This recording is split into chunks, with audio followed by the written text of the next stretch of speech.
everybody. So I have another great story for us. This is If You Give a Moose a Muffin.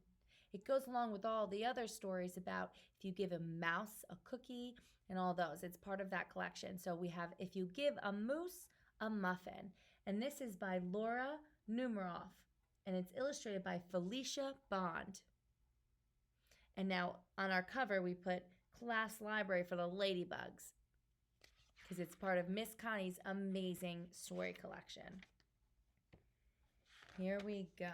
Oh, look at these beautiful pictures.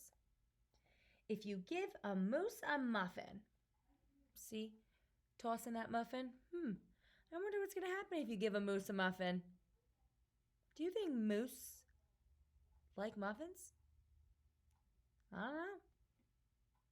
If you give a moose a muffin, he'll want some jam to go with it. Oh, that's so funny. Look at the moose looking for some jam. So you'll bring out some of your mother's homemade blackberry jam. All right. If you give a moose a muffin, he'll want some jam. When he's finished eating the muffin, he'll want another one, and another one, and another.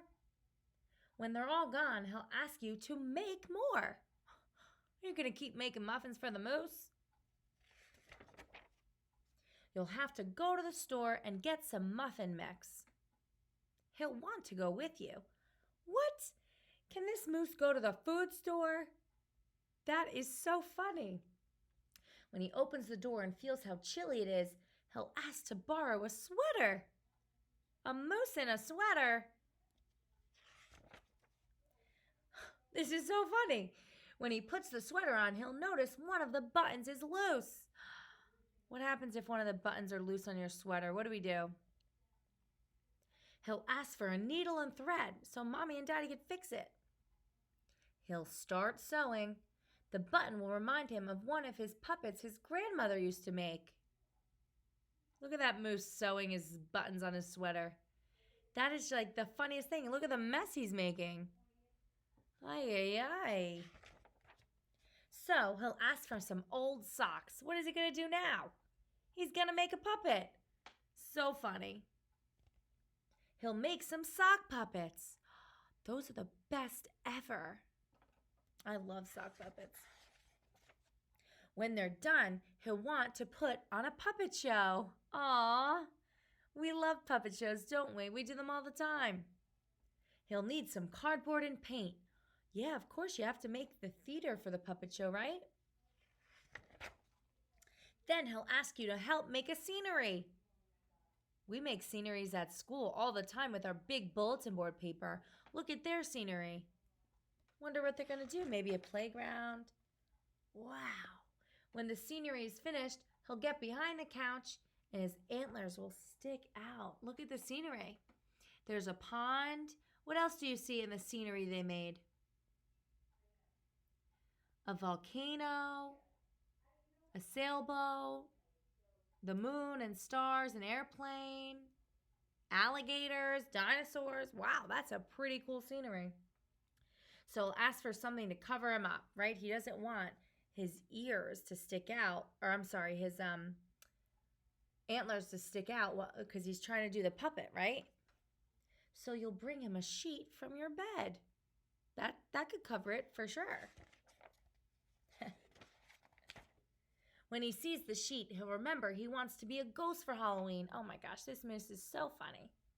He'll try it on and shout, "Boo!" It'll scare him so much he'll knock over the paints. What did he do? Ay, ay, ay. So he'll use the sheet to clean up the mess. Then he'll ask for some soap to wash it out. Wow, he made like a tie-dye sheet. This moose is just making messes all over the place. He'll probably want to hang the sheet up to dry, right?